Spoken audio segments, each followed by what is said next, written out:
안녕하십니까. 운증고등학교 과학동아리 에스키모스입니다. 저희는 오늘 자기부상 열차에 대해 설명해 드리려고 합니다. 우리 생활에 있어서 어딘가로 이동해 가는 것은 매우 중요한 부분입니다. 우리는 활동을 하기 위해 이동을 필수로 하기 때문이죠. 즉, 사회가 발달하며 이동성이 큰 부분을 차지하게 되었는데요.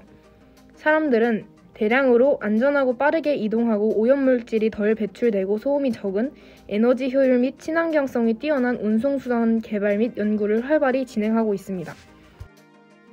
이런 연구에서 나온 결과물이 바로 자기부상 열차입니다. 자기부상 열차는 바퀴를 사용하지 않고 자기력을 이용하여 열차가 선로 위에 부상된 채 선로와 접촉하지 않고 주행하는 열차입니다. 그런데 여기서 자기력이란 무엇일까요? 자기력이란 쉽게 말해 자석의 힘을 이야기합니다.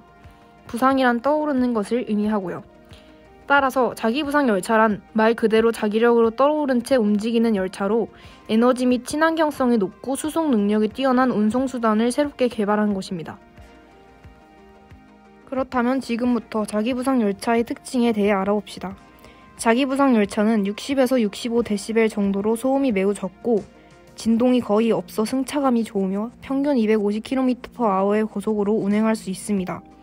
또한 마찰에 의한 마모도 거의 없어 유지 및 보수 비용이 저렴하고 자석이 레일을 감싸기 때문에 탈선의 위험이 없다는 장점도 있습니다. 그리고 하중이 레일 전체에 분산되기 때문에 레일 구조물의 건설비가 적게 듭니다. 자기부상 열차의 차량 단가는 지하철의 2배이지만 노선 1km 건설비는 자기부상 열차가 약 250억 원, 바퀴식 경전철이 300억 원, 지하철이 500억 원으로 경제적 이점이 있습니다. 현재는 인천국제공항에서 사용되고 있다고 합니다. 그렇다면 지금부터 자기부상 열차가 움직이는 원리에 대해 알아보도록 합시다. 자기부상 열차의 원리를 쉽게 생각해보자면 아까 서론에서 이야기했듯이 열차 바닥과 선로를 같은 극으로 만들어 열차가 떠있는 상태로 달릴 수 있게 한 것입니다. 그러나 수백 톤이 넘는 열차를 띄우려면 엄청나게 강한 자석이 필요합니다. 그래서 열차를 띄울 만큼의 강한 자석을 만들려면 세막대를 코일로 감아서 높은 전류를 흘려보내야만 하지요.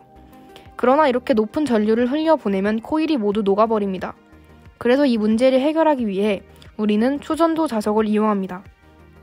초전도 자석을 사용하는 이유는 초전도 자석에 사용된 코일은 저항이 거의 0에 가깝기 때문입니다. 아무리 높은 전류를 흘려보내도 저항이 거의 없으므로 코일에 열이 발생하지 않고 이 때문에 기차를 띄울 수 있는 강한 전자석을 만들 수 있는 것입니다. 그래서 자기부상 열차는 자석 위에 초전도체가 뜨는 원리를 이용한 것이고 이를 마이스너 효과라고 합니다. 또한 초전도체를 이용하면 매우 강력한 세기의 자석을 만들 수 있습니다. 초전도 자석은 강한 자기장을 만들 수 있을 뿐만 아니라 전기 에너지의 손실도 없어서 매우 경제적입니다. 그러나 초전도체는 낮은 온도에서만 작동하고 초전도성이 쉽게 사라진다는 단점이 있어 이런 단점을 극복하기 위한 연구가 계속되고 있습니다. 초전도 전자석을 이용하면 자기부상 열차를 만들 수 있는데 열차의 밑바닥에 초전도체로 만든 고리가 달려 있습니다. 열차가 움직이면 이 고리는 철로 속에 있는 전선 고리에 전류가 흐르게 만드는데 이때 두 고리 사이에 서로 밀어내는 힘이 작용하게 되어 열차를 뜨게 하는 겁니다. 열차가 철로에서 몇 센티미터 정도 뜨게 되면 열차의 속력을 줄이는 마찰력이 매우 작아져서 같은 연료를 이용해서 훨씬 더 빠르고 더 먼 거리를 이동할 수 있게 됩니다. 여기까지가 초전도체에 대한 설명입니다. 다시 자기부상 열차의 원리에 대해 알아보겠습니다.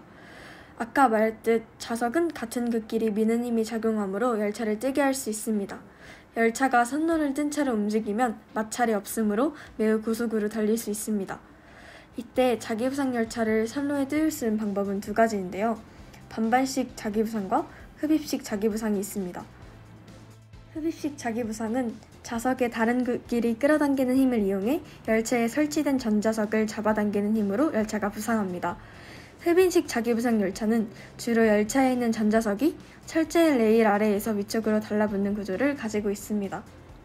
여기서 전자석에 전류가 흐르면 철판에 붙이려는 힘, 즉 레일 쪽으로 흡입력이 발생하여 전자석과 함께 차체가 위쪽 방향으로 올라감으로써 부상되는 것입니다. 이때 전자석에 전류가 계속 흐르면 흡입력이 계속 유지되고 전자석은 결국 레일 아래에 붙게 되는데 이렇게 되면 열차는 움직일 수 없게 됩니다. 따라서 레일에 붙기 전에 전류를 끊으면 전자석의 흡인력이 없어지고 부상이 전지되어 열차 무게 때문에 아래 방향으로 내려가게 됩니다. 또한 전류가 계속 끊어져 있으면 흡인력이 없기 때문에 열차는 레일 위에 다 올려져 있는 모양이 되어 역시 움직일 수 없게 됩니다. 따라서 열차가 완전히 레일 위로 내려앉기 전에 다시 전류를 흘려 흡인력을 발생시키고 열차가 부상되도록 합니다. 이와 같은 전자석의 동작을 반복함으로써 열차가 레일과 일정 간격을 유지하면서 부상되어 있도록 합니다.